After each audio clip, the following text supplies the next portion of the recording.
Talk a little bit about your dissertation. Well, Because you were studying leaders, right? Yes, I studied successful leaders.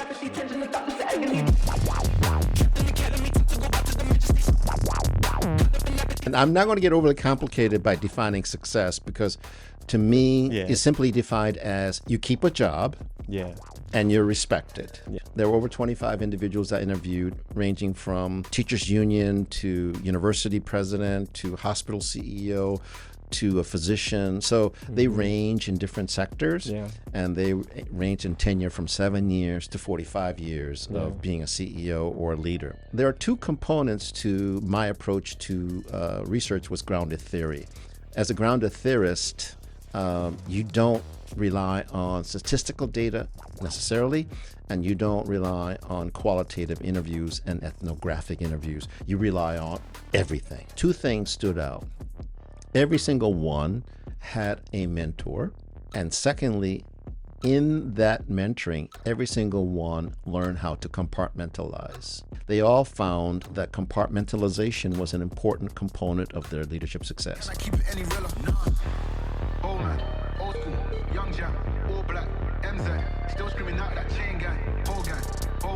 This episode is sponsored by WellLink. For over a century, we have been at the forefront of healthcare advocacy, innovation, and collaboration, serving as the collective voice of Northeast Ohio hospitals. Welcome to another episode of Humble Conversations, where we find humble leaders, people who are doing incredible things in their field. Today, we're joined by Dr. Kim Byas, who is the Vice President of Community Engagement for WellLink. WellLink, some people might know, used to be called Center for Health Affairs, right here in downtown Cleveland. But prior to coming to doing the work here at WellLink, I believe you were the Regional Vice President for American Hospital Association. Dr. Kim Byas brings over 50 years in the healthcare industry, consultant, tremendous thought leader, and we're lucky and blessed to have him today. So thank you for coming and being a part of this, man. Thank you so much for having me, Dr. Knight. It's a pleasure to be with you. Absolutely. So so let's start with this. Tell me a little bit about the role that you do here at WellLink as the region, as the Vice President of Community Engagement and stuff. Yes, it is a new role, a new title, and befitting the change in our name to encompass the broader mission, which is helping to improve the well-being of the community. We lead with the community and for the community by engaging with stakeholders that are across the multiple sectors of our community. These individuals represent individuals who may not be paid to hold positions, but are respected and viewed as community leaders. And these individuals are also elected officials, as well as individuals who lead organizations. And the engagement part is the role that the WellLink plays as a convener and influencer. So we gather thought leaders together multiple times throughout the year. There may be a specific topic. Recently, we had a topic on how does a community healthcare organization respond to changes that are portended by federal legislation that will cut the food benefits, as well as changes to Medicaid, and how do hospital leaders, hospice leaders, community healthcare leaders prepare for that change. So that was on August 7th. We had over 100 individuals here having a conversation with CEOs of hospice, CEO of Metro Health, Stella Maris, and the neighborhood family practice. So those thought leaders met with and connected with people from rank and file members of the community, as well as other CEOs, and had that thoughtful conversation. So that's one of the things that we do. The other reason that the position exists is that, as you may remember, WellLink secured a relationship with Amazon Web Services for all of their data technology platform. And that technology platform was given to us so long as we addressed health disparities. Yeah. And the complexities of health disparities, such as housing insecurity, lack of transportation, and unemployment, are beyond the ability of one organization or even one person to do anything.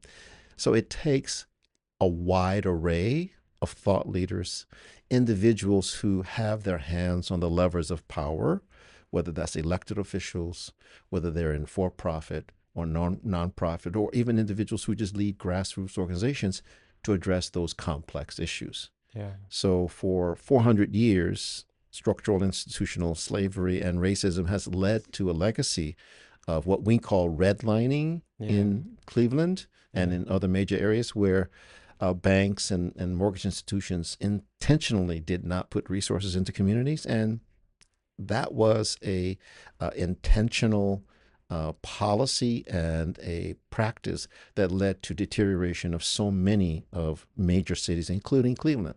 So to fix that, to address that, it'll take multiple stakeholders. And to that end, WellLink is positioned, and we're using our 111 years of legacy and our reputation as being a neutral third party, Switzerland, if you will, to bring people together to address these complex issues, not to just talk about them, but to fix them. Yeah. So it's about engaging Yeah. and at the same time finding ways of achieving tangible outcomes that improve the conditions of our community. Wow. That's my role. That's Yeah. the commitment of WellLink, and that's why we engage in convene so many individuals across all of Northeast Ohio. That's good. From our audience, could you talk a little bit more about the social determinants of health? Mhm. Because that's part of what you're doing with the Yes, work, right? absolutely. Because some people heard of it, some people may not. That's Sure. why I just want Sure. to. Yeah.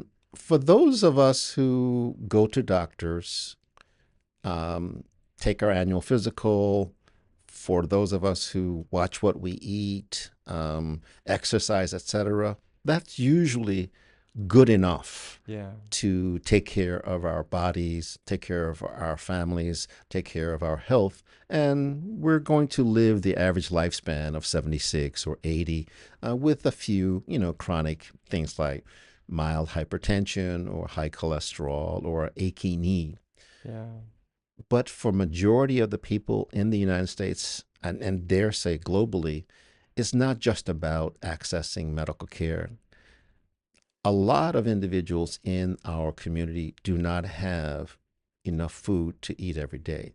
Statistically, on a national level, 20% of our U.S. population have insufficient food every day. 20%. So that's 1 in 5 person who don't have enough food every day. In the United States, over 60% of individuals cannot sustain an emergency repair or expense of $500. Meaning, if you're driving your car and you happen to have it working and you go over a pothole and you hit and break your rim, it's going to cost you over $500 to repair the rim, get a new one, get a new tire. And that breaks the bank because we don't have enough savings. Yeah. You and I, and majority of our listeners, probably can handle that. It won't be fun, and it'll be a nuisance, but we can handle $500. Yeah. But over 50 to 60% of the population in the United States cannot. So when we say social determinants of health, we're talking about housing, food, transportation, access to medical care, access to behavioral health. So social determinants are the factors outside of medical care. And studies have shown that 20% of our well-being and health is promoted by accessing medical care, and yet 80% of our well-being is influenced by, do we live in an area that's not close to air pollution? Do we have clean, safe drinking water?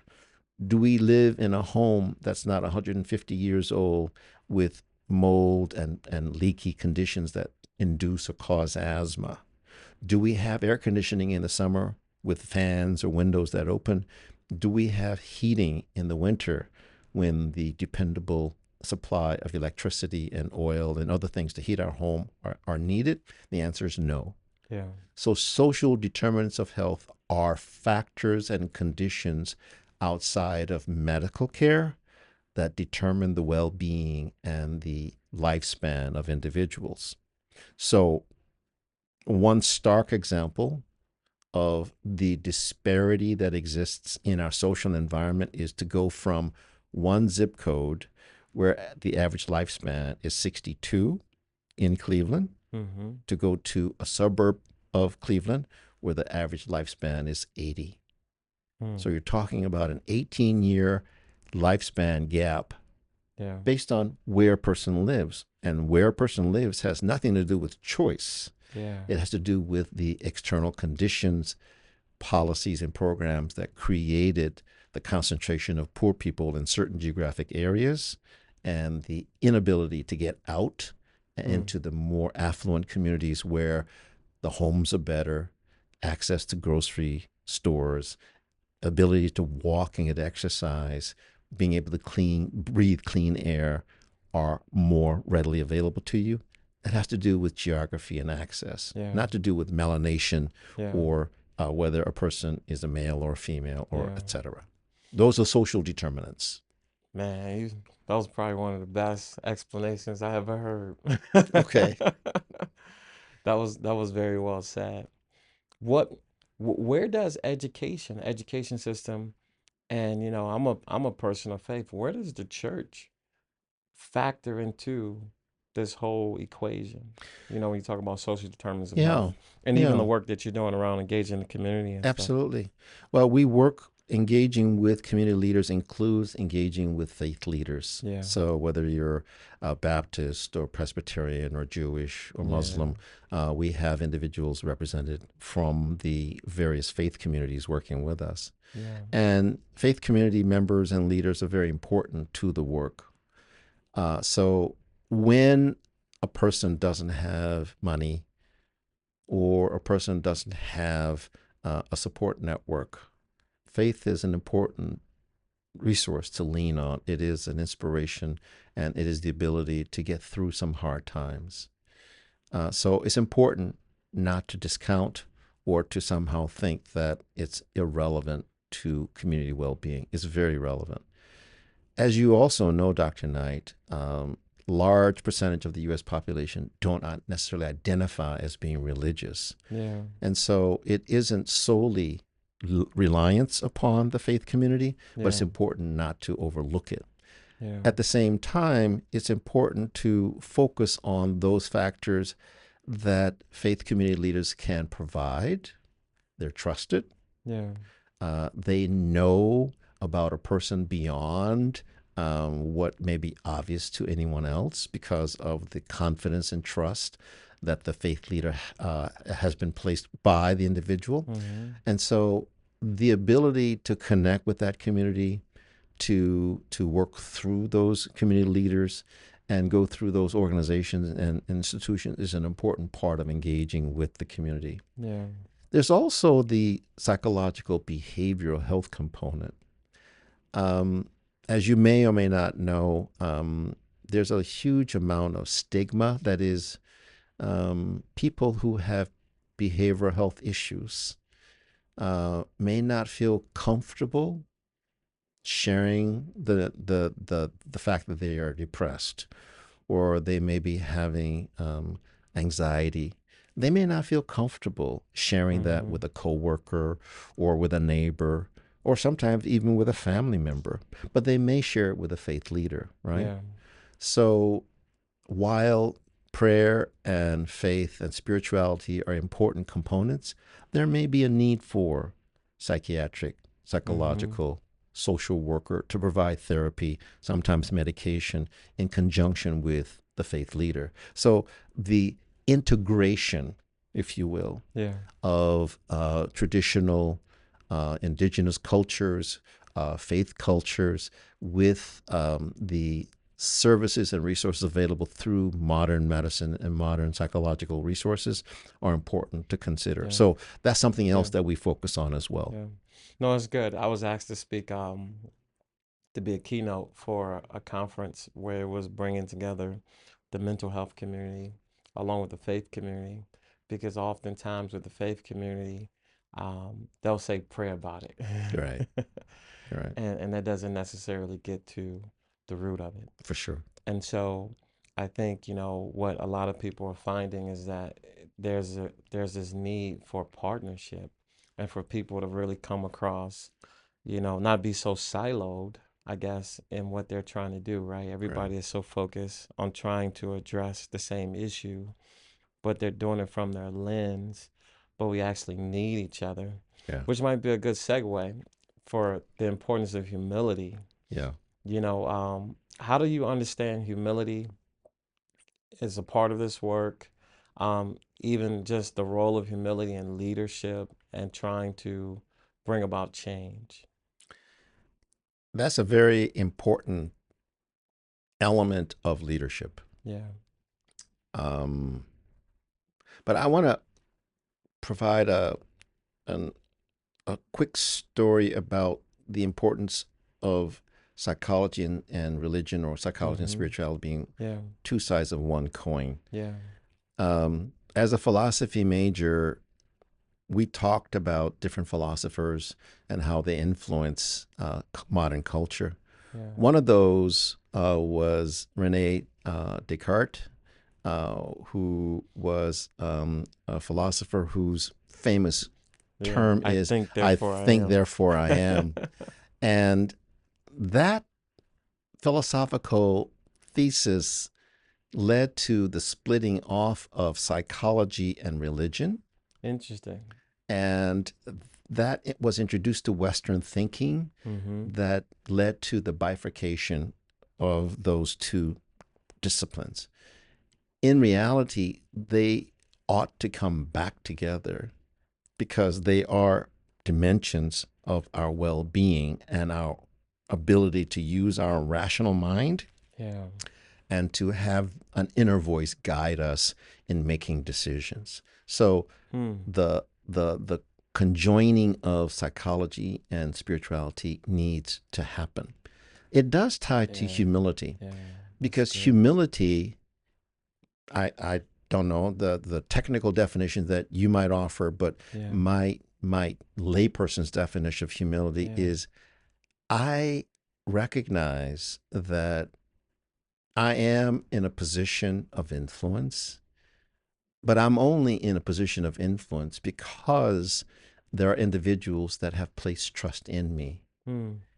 I am in a position of influence because there is structure and culture and organization that others created. I didn't create Yeah. all of this. Right. So I always remember that I am just a part of something. Yeah. And whether that's a formal organization like WellLink, or whether it's a soccer club or as a community block club, I know that I'm part of a community and an organization, but I didn't create it. It's not mine to control. Yeah. It's mine to participate and to contribute in the best way that I can.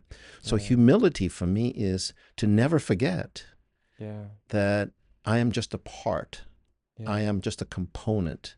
Yeah. I don't make it up. I don't control it. Mm-hmm. And yet I can still contribute. And I only have my point of view. Yeah. I only have my lived experience. Yeah.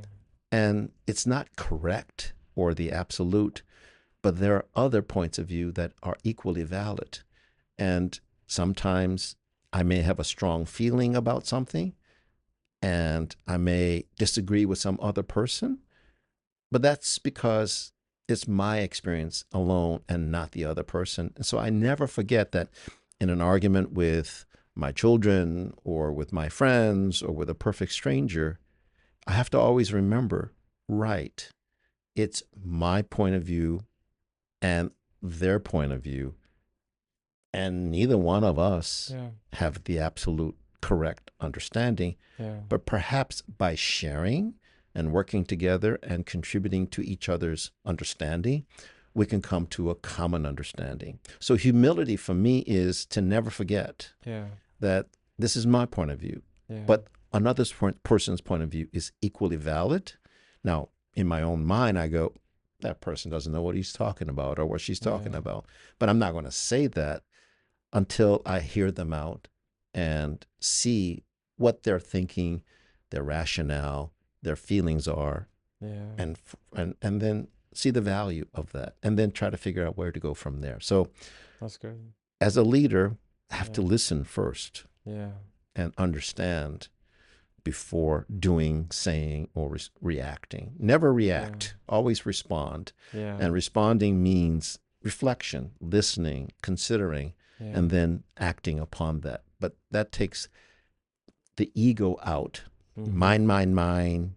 I'm correct, I'm correct, I'm correct. I'm in charge. No, all of that has to go Yeah. and give room for, okay, Yeah. what's another point of view?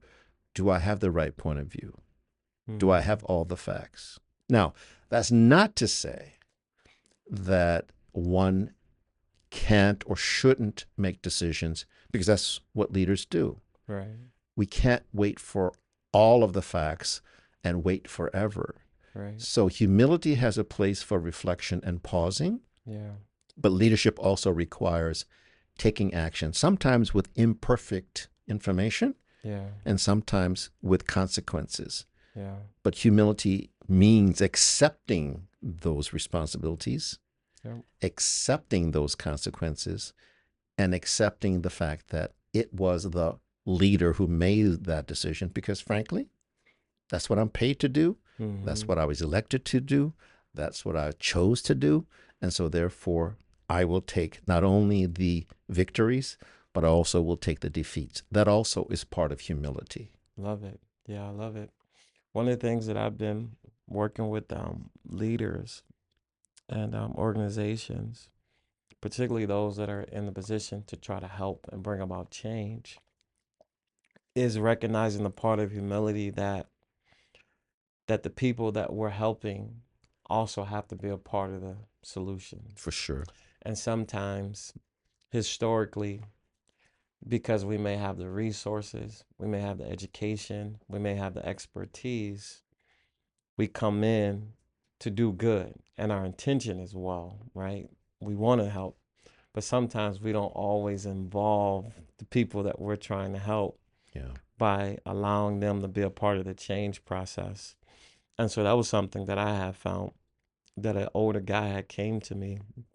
I was a young pastor, and his critique, very respectful, very humble about it, was that a lot of pastors just do stuff, but they don't take time to really interview the community and find out what is urgent. Mhm. What does the community really need? And he said that it was in the context of, like, around this time of year, August, back to school. A lot of organizations do back to school drives. Mhm. And so what was happening in our particular area is that you had 8, 10 organizations packing up book bags. Yeah. And so you had an issue where families like, I need underwear, I need all these other things, but I'm going to these organizations and everybody has book bags. Yeah. And so the problem was nobody was talking to each other, Right. and no one was really engaging and putting on the humility to the extent of saying, what is it that you need and how can you be a part of that process? For sure. For How do sure. you see that tying into the work that you're doing, which is so huge? It's a huge undertaking Yeah. here in Northeast Ohio. Yeah. Well, the simplest mantra that's always emblazoned on our minds and in our work is uh, nothing for the community without the community. That's the Mm, simple mantra. yeah. So that means working very hard to always begin the meeting with, who are we missing? Yeah. Yeah. Who else should be at this table? Yeah. And then making sure that we follow up when somebody says so and so or that organization or that person Yeah. ought to be contacted. So before even we had our first meeting to do the work that we're doing, my boss and friend Brian Lane and I talked to over 250 organizations in Northeast Ohio Yeah. before we had our first meeting. Wow. And our current advisory council is made up of 83 individuals. And Wow. that representation is both broad geographically, because we cover 10 counties, Yeah. as well as across the nonprofit, for profit, and elected official Yeah. communities, as well as individuals who are just of the community. And Mm-hmm. they came from word of mouth, referrals, suggestions, recommendations. The whole snowball Mm-hmm. model. As you go down the hill, you start with a small little round ball, Yeah. but as you go Build down the hill momentum. covered with snow, you get Yeah. bigger and bigger. And that's what we did. Mm-hmm. We started with one individual, two individuals, and then exponentially grew to 250 organizations and Yeah. 83 individuals. So nothing for the community without the community is our Yeah. mantra. Yeah. That's how we live, and that's how we operationalize our work. Why is that? Because you said something very important. Who's missing? Why is that hard for some organizations or some leaders Mm, to mm, have that built into their framework yeah. or the way that they move? Yeah. Well, it's a complex question, I Dr. Knight, know, I but know. I'm I'm I'm just I'm curious going to your be take on it. facetious and be funny by saying, well, I'm a recovering community organizer. Okay. Because part of my background, I spent 5 years in Detroit, Michigan, as a community organizer back in the late 70s, early 80s. So it's part of my DNA and training. Yeah. But more importantly, I believe it's life experience. Yeah. Some of us came from nothing, Yeah. and we choose not to ever forget that. Yeah. Some of us come from privilege and never have had a distressful, dire moment, never had to count pennies to put food on the table. And certain individuals don't understand how it is but for the help of someone else Yeah. that we got where we got. Yeah. So I think, to no fault of any individual, because Yeah. we're born into circumstance, Yeah. and some of us never get outside of those boundaries. Mm-hmm. Um, I think it's that lack of understanding of the broader connections and relationships that we have with the community that determines our fate, that some of us just don't ever have the experience to Yeah. use. And so it's important for those of us who have had that experience, those of us who have that mindset, to often remind in the most loving, respectful, gentle way that we have to include the community, Yeah. the stakeholders, those who we are supposed to be caring for, to be at the table. Yeah. Supposed to be serving, they should be at the table. Those who are representing, they should be at the table. Yeah. So, how hospitals have operationalized it, for example, is a very popular children's hospital here in Ohio has a focus group just made up of patients and their families. The way that organizations test new products they're proposing is to have focus groups. Trained professional organizations go out and hold focus groups and ask, here's a prototype of this service or product that we're offering. Can you look at it? What do you think about it? How does it Yeah. taste? How does it feel? Do you like it? Would you buy it? So businesses have understood the importance of tapping the community Yeah. and polling the community to make a product successful. Yeah. And community organizations, nonprofits, government, etc., needs to do the same thing as part of their standard operating procedure, to Yeah. ask the end user, the community, the patient, Yeah. the family, the elected people who elect people, to say, what do you need? Yeah. So we need to make that Yeah. our standard operating procedure Yeah. in any setting. Yeah. I'm glad you said that because I know when I work with organizations, they're like, well, how do I do it? I said, well, in the name of profit, you get how to do a focus group.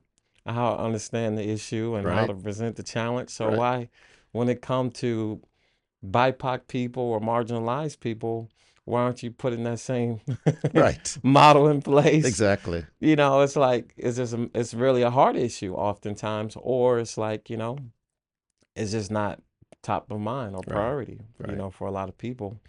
But, from just my conversation with you prior to just this interview, I know that this is a part of your legacy. I know that you have a foundation. Can you share a little bit about that, the Sure. why behind, Sure. developing a foundation and so forth? Well, thanks for doing your research. Yeah, Yeah, I started a foundation called Leadership Lessons From, uh, and there's a dot dot dot after that foundation name because there are individuals who have a lot of wisdom yeah, and they can offer insights about leadership. And so Leadership Lessons From dot dot dot supports individuals who are early careerists, mid careerists, who want to move into leadership roles, take the position of power and authority, and work on behalf of yeah, stakeholders and yeah, their communities. And to do that, we offer scholarships and we also offer a network of individuals who want to serve for free mm, mentoring. Mentoring, unlike coaching, is a important component of leadership success. And to me, anyone who wants to do Excel spreadsheets better, or to do public speaking better, or to overcome the inability to work effectively with boards, they can get coached. yeah, But mentoring is not about developing a specific skill mm-hmm, or the ability to do something more efficiently. yeah, Mentoring is about deepening into who you are yeah, and want to grow into your full self. mm, My working definition of mentoring is to love someone so they can help that individual fully realize who they want to become. yeah, And so Leadership Lessons From was created because I've been mentoring individuals for over 25 years yeah, who are now successful CEOs. But I want an organization to carry on the work of mentoring even when I'm gone. yeah, So I first leaned on friends, mm-hmm, and then I leaned on colleagues and associates yeah, to broaden that mentoring network. And then we have a formal process for applying for scholarships, applying for mentoring, and interview process, and all of that. So it's more formalized, yeah, and it's a structure that can go on if and when I'm gone. yeah, I say if because I plan to be around for a while. yeah, But when I'm gone, I want the organization to carry on the important work of both offering financial assistance to individuals who yeah, are committed to social justice and well-being, yeah, and at the same time a network of individuals who will serve as mentors. And the focus of Leadership Lessons From is specifically for the melanated population yeah, because I've been in healthcare for over 50 years. And when I entered, there was a lot of hand wringing and tisking about how small percentage of CEOs in hospitals and healthcare systems were from melanated populations. mm-hmm, And guess what, Dr. Knight? In the 50 years, nothing's changed. nothing's changed. Same percentage, Yep, single digits, and sometimes barely 10%. yeah, And we represent a population over 12 to 15%, but yeah, yet less than 10% of the yeah, CEOs in healthcare systems are from the melanated population. yeah, So we haven't changed anything in yeah, 50 years. So my desire, my design, and my organization's work is focused on changing that dynamic through systematic small steps that's yeah. supported with both mentoring and financial assistance. I love it. I love it. That's good stuff, man. I know one of the things that was important for me because what really impacted my life were mentors, but it was education. Mm-hmm. So as I continue to become more financially successful, we've been giving out scholarships to kids graduating from high school because I remember just going through trying to my mother was like, well, if you can't figure this out, you're gonna have to go to the military, but you're gonna Yeah. have to do something. I was Yeah. like, me and military don't go together.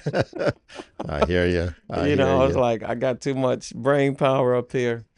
But I was thankful for people who found a way to give me scholarship to Yeah. make college affordable. And so education has been such a powerful, powerful tool for a lot of people to be able to change That's their right. life. That's right. I don't know Uh, if you've heard the joke, but well, it's statistically true that the higher education you have, the more you earn, right? the likely that you are to live longer. Yeah. Yeah. So Wow. education Wow. is a predictor of longevity. And they Yeah. also call PhDs, JDs, MDs terminal degrees Yeah. because, beyond those, you can't really go further with education. Right. But my joke is, hey, I've got terminal degrees because I intend to live forever. But it's true statistically. The more education, the greater it is that you will probably reach your lifespan on the top end of Yeah. a person's lifespan. Do you think that's true because the more you learn, the more you earn, and so having more resources affords you a more comfortable life? Or you think it's just that you learn so much that it changes you, so you just kind of become a student and you just always investigating. You always, Yes, the answer is yes.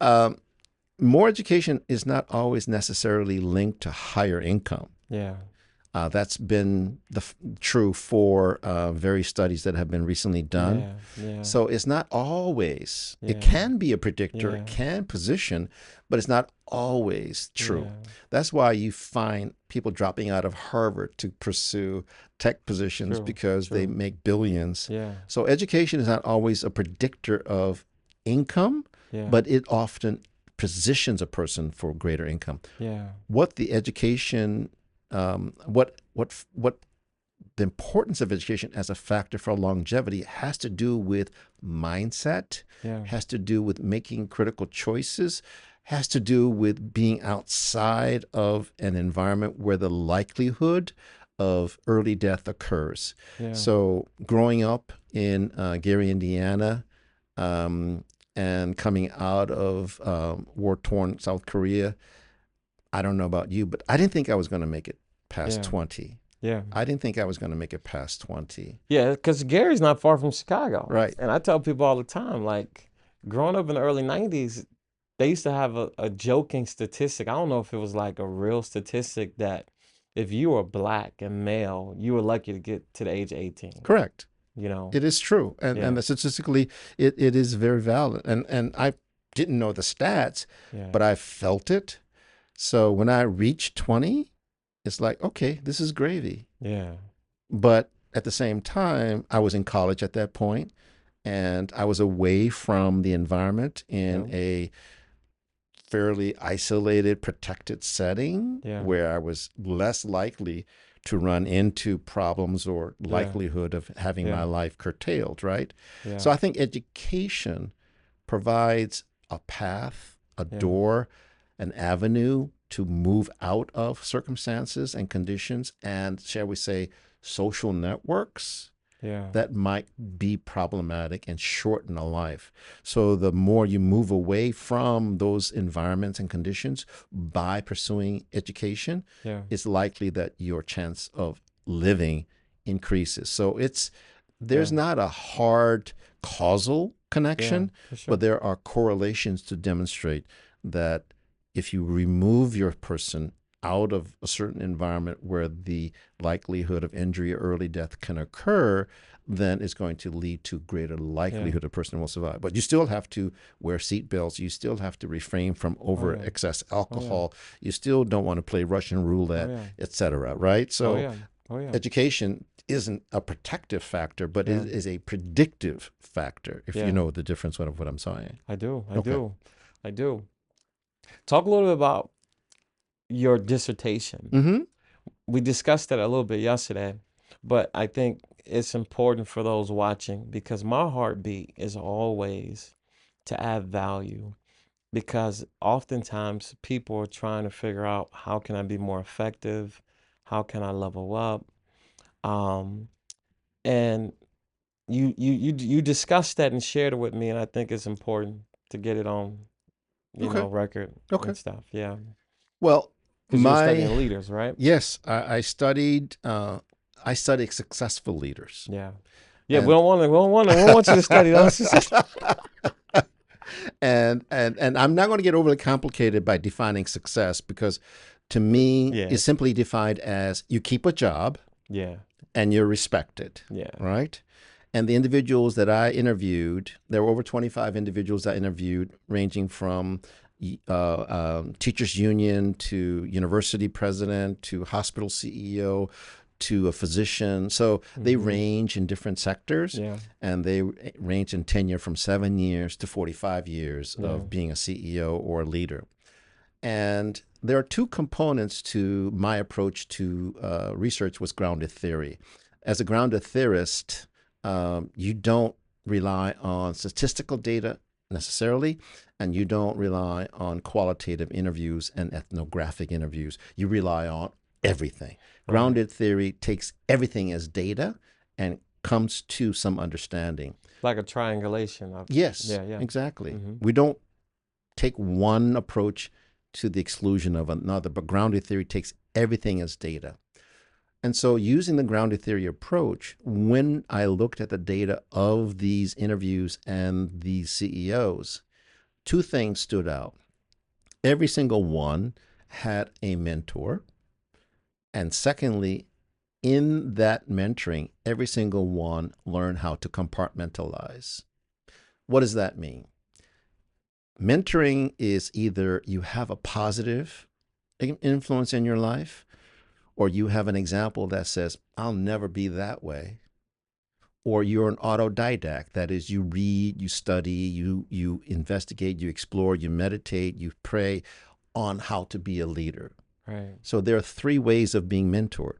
Minus mentoring, that is someone who shows you how not to be. right. Positive mentoring, that shows you this is how to be.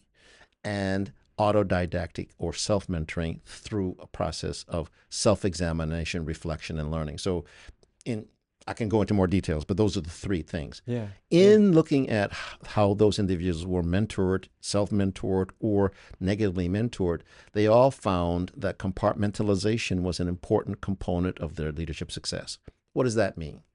It means that when you're interacting with someone, you have an emotional reaction, or you have a thought or a feeling, but you hold that to yourself. You don't verbalize it. You don't share it. You don't show it on your face. You don't have a tell. You don't have some unconscious tick. You hold that, Okay. and you learn how to hold that inside until such a time and such a moment when you can express it, share it, or act on it. Let me give you a classic example. I don't know if you remember the airplane landing on the Hudson. They call it the Miracle on Hudson. Yep.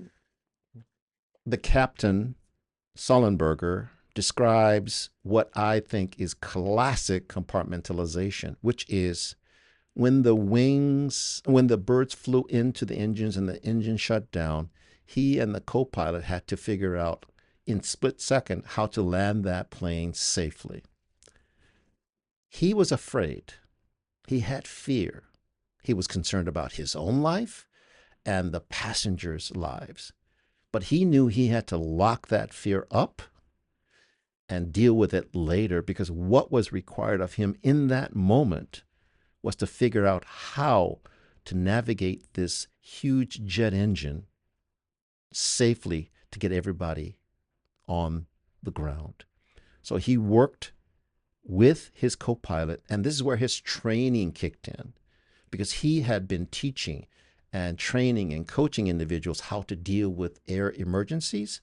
Yeah. So he was prepared. Yeah. Okay? So he was both prepared and trained. He locked his feelings of fear and panic away, not because they weren't real, they were real.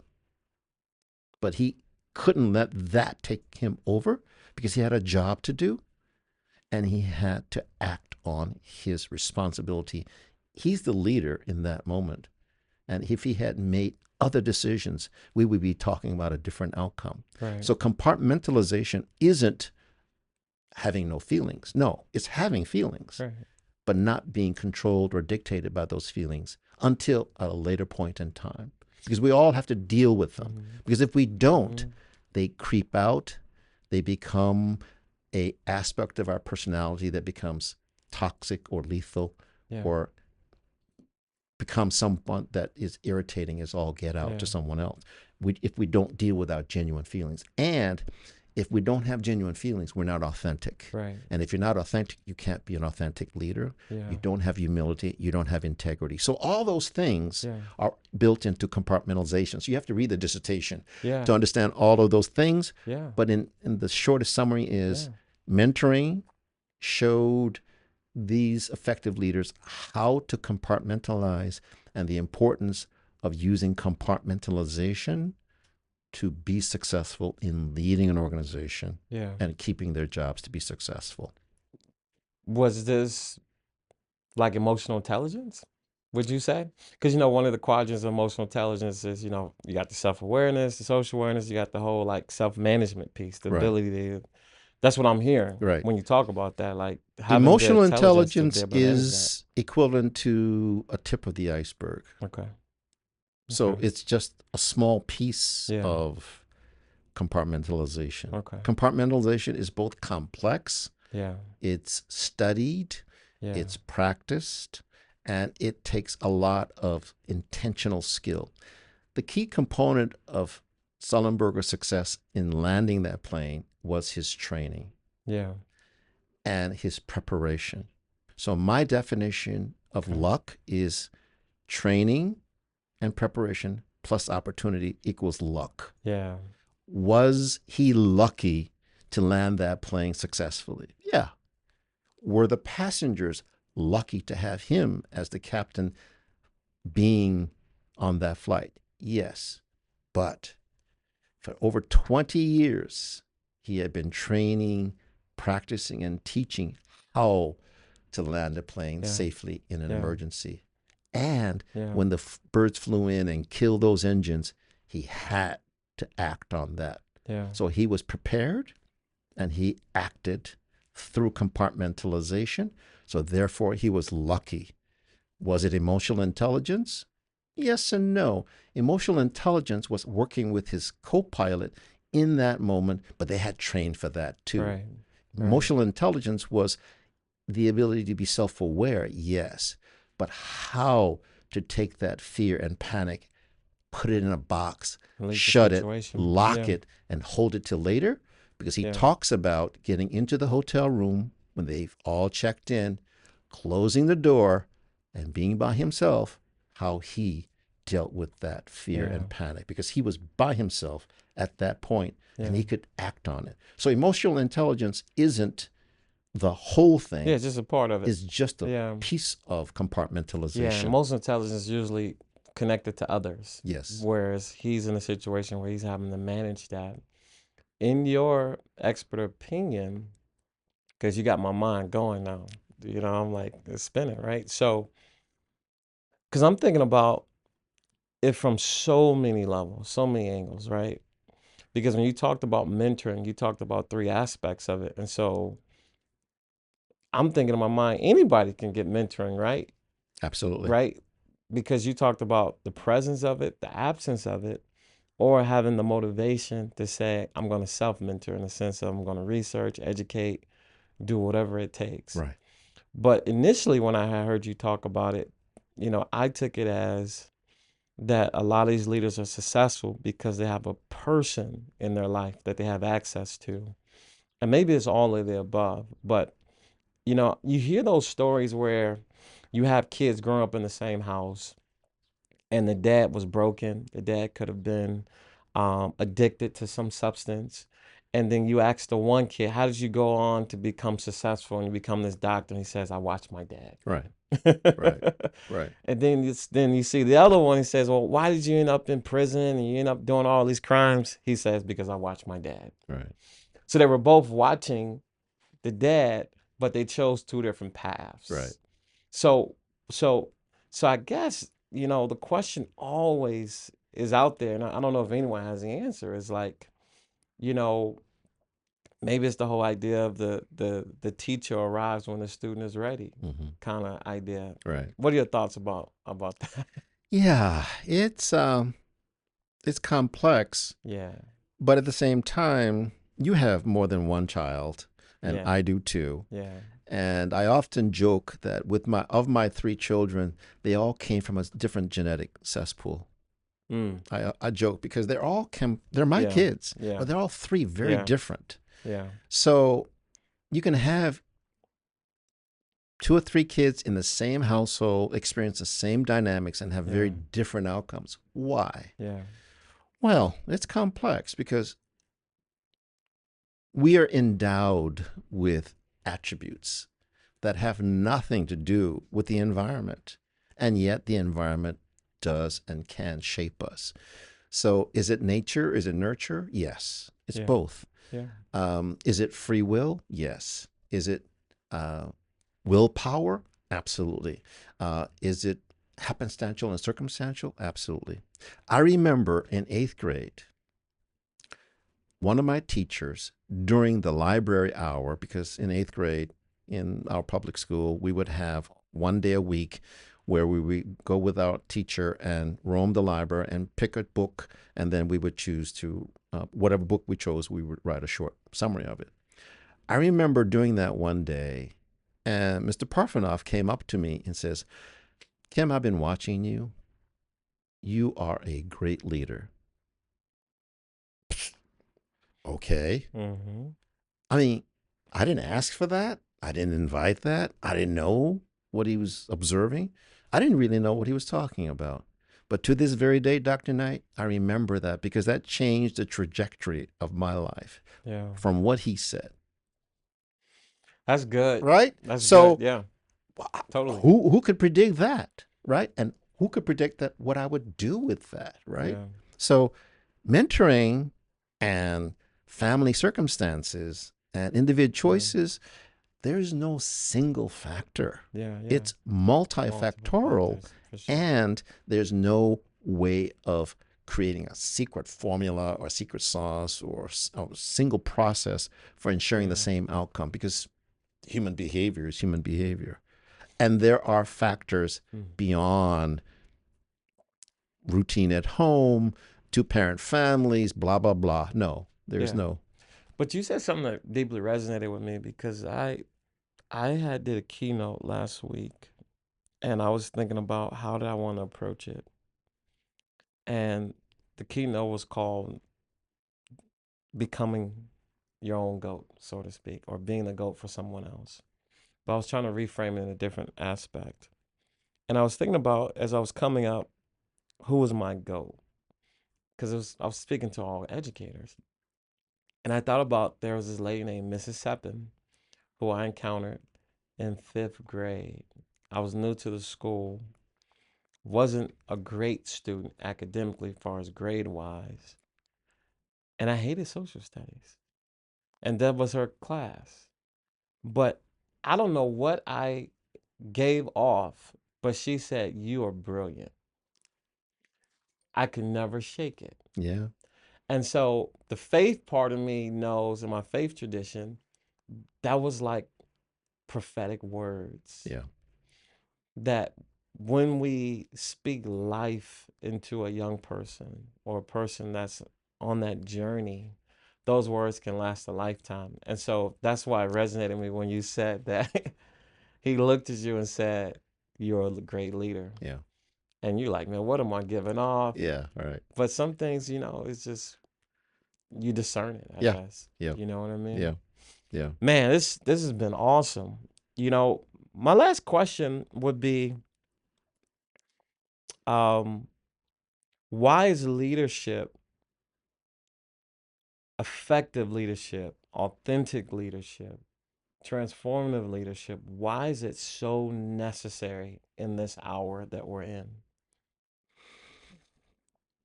Well, Dr. Knight, I think it's necessary all the time. Yeah.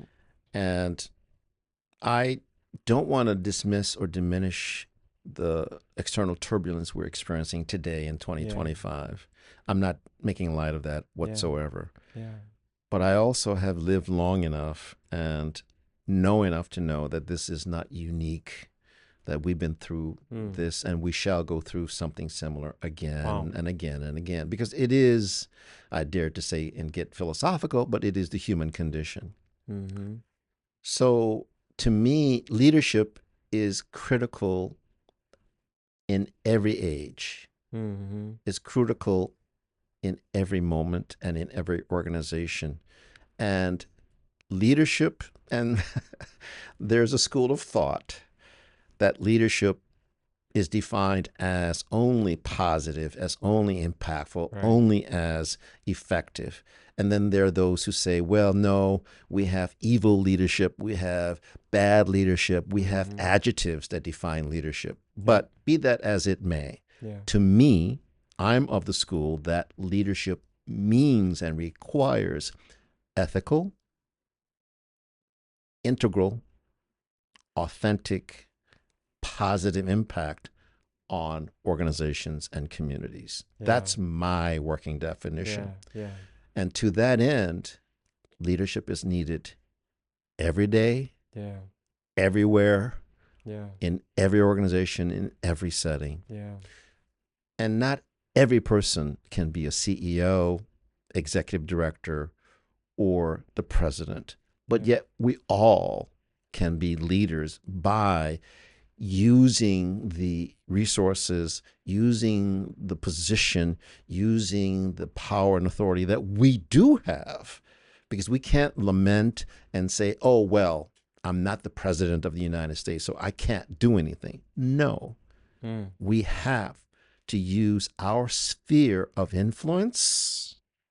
We have to use our talent, treasures, and time in a way that is meaningful and not just self-serving.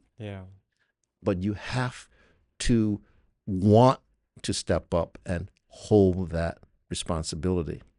So I'm going to throw out a definition of a word that's integral to my spiritual tradition, which is renouncement. Renouncement is a universal law that says, I live in relationship to others. I am aware that I live in relationship to others. And I have the responsibility to act on that awareness. That's not a law that most people accept. That's not a law that people acknowledge. That's not a law that we talk about in our organization. We talk about the law of gravity. We talk about the stop sign as being a law. You have to stop and observe that law. We talk about the three laws of physics, but we don't talk about the law of renouncement, which is the fundamental law of human life. And yet we don't talk about it, teach it, and practice it. But I do. And I try to impart that to others, that we live in relationship. When I turn on the tap water, I didn't pump that water. I didn't clean it, filter it. I drink it in trusting hope that it is clean. When I flip the switch, there's electricity so that I can see or shave or cook. I didn't generate it. Someone else did. When I have my cup of coffee, I didn't grow the beans, grind the beans, transport the beans, roast the beans, and have them. Someone else did. Invisible hands, right? But we don't recognize and acknowledge and say thank you to the laws of the universe that made that thing possible. But I do. And leadership is acting on that responsibility of renouncement. Renouncement is, I live in relationship. Renouncement is, I know I live in relationship. Renouncement is, I have the responsibility to act on that awareness. And I embrace that. It ain't easy. It's not clear cut. And you know what? Nobody's going to thank me. But you know what? I don't care. It is the law. And I'm going to obey the law of life, right? Now, if I get paid, if I have a title, those are all gravy, but... That's good. All right? If you heard anything, that brother is saying you need to be grateful. Man, it's been another episode of Humble Conversations. Thank you for listening. Please like, subscribe, and share this out. So many nuggets. We're going to have to do a part 2. I appreciate you, Dr. Byas. Thank you, Dr. Knight. Thanks for having me. Absolutely. Thank you for watching Humble Conversations with Dr. James Knight. We hope you enjoyed this episode. If you did, please make sure to like, comment, and subscribe. Your support means the world to us, and it helps us bring you more great content. See you next time.